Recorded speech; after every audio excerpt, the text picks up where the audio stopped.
So, if this game's not found in the books, how did I find out about it? H.J.R. Murray says nothing.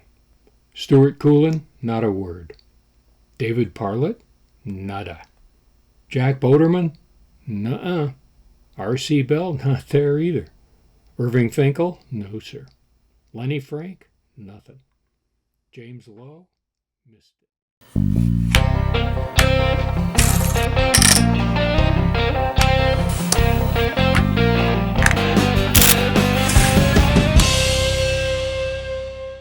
Well, here's how I think that happened.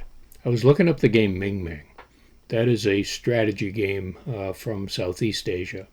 And listed in the information was several aliases for the game. And one of those was Tibetan Gundru. And so I went down that rabbit hole. And there in that rabbit hole, I found a 1926 publication called We Tibetans. It was written by Rinchen Lamo. And on page 143 is a description of the game. And apparently this is the authoritative resource for that particular game. Other than this reference, I can't find anything else to go on for Tibetan Gundru. Ming-Mang is very much more popular even in Tibet. It's not to be confused with Ming-Mang, who was the second emperor of the Nguyen dynasty of Vietnam from 1820 to 1841. Ming-Mang is played on a 19 by 19 board, and each player has 64 pawns. That's quite a lot to keep track of. It's a big game.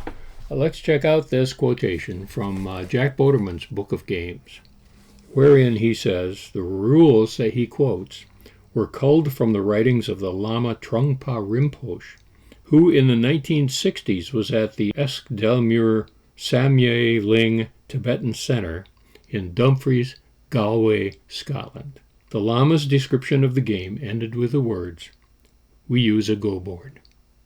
Gundru, however, is played on a 9 by 9 board, and each player has 32 pieces, as shown here.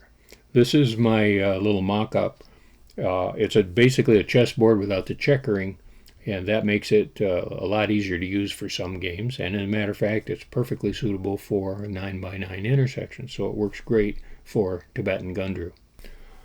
But the setup and the rules are the same for Gundru and for Ming-Mang. Gundru is just easier, faster.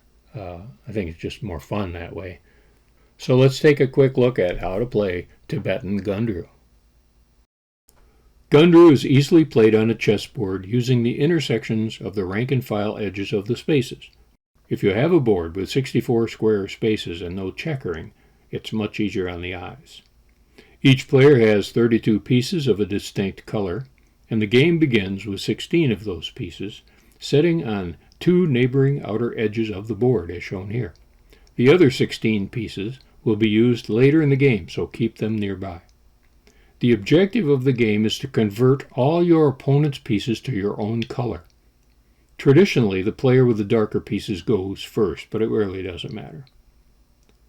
All pieces move along the lines of the board like chess rooks, as far in a straight line as possible until another piece is reached, or the end of the board is reached, or the player simply chooses to stop the piece's movement.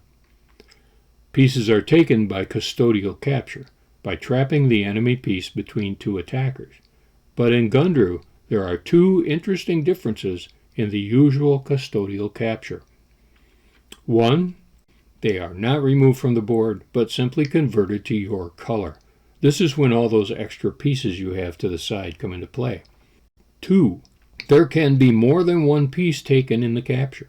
Any number of enemy pieces in a row between 2 of your own, after a move is made, are captured at once.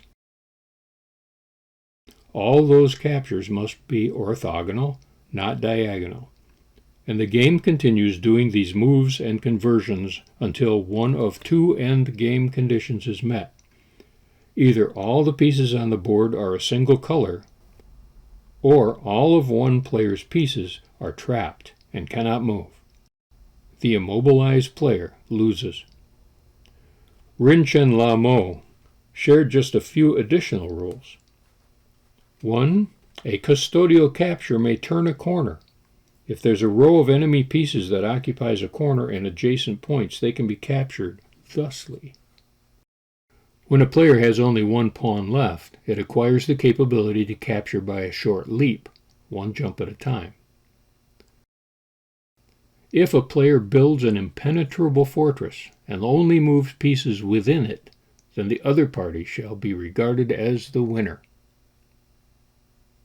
Just one more note, there are no suicide moves. That is to say, you can move into a position which would look like a capture, but it's not because you're the one that made the move. It's the movement of the capturing piece that makes it happen. Here's a little trick for you if you'd like to play this at home.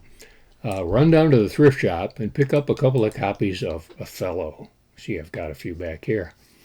These nice little checkers that are white on one side and black on the other are just perfect for this game, so that as you play the game, you don't need to replace the pieces, you just simply flip them over. Means you have less pieces to keep track of. It's pretty straightforward to play it. And these little games are pretty cheap, so I highly recommend that idea. But wait, there's more. In this book by Wayne Schmidberger, New Rules for Classic Games, he does not mention Tibetan Gundru. No great surprise there, but he does talk about Ming-Mang, and he makes a suggestion about an alternate ending. And here's what he says. A player wins when they have securely walled off more than half the board. To be secure, a wall must be constructed in such a way that there's no possibility the opponent can ever capture any part of it in the future. Here are a couple of the examples of the game endings, the result of Ming-Mang being played on a chessboard. Since Ming-Mang and Gundru are so closely related, it might be a fun variant to try and see if you like it. So, I think that's about all I can say on the subject of Tibetan Gundru. You could play Ming-Mang, you could play small Ming-Mang, but I think Tibetan Gundru is kind of a cool word and fun to say when you challenge one of your friends. I bet you can't beat me at Tibetan Gundru. And so whether you play Tibetan Gundru or some other game from ages past, you know what I always say. Be sure to play every day.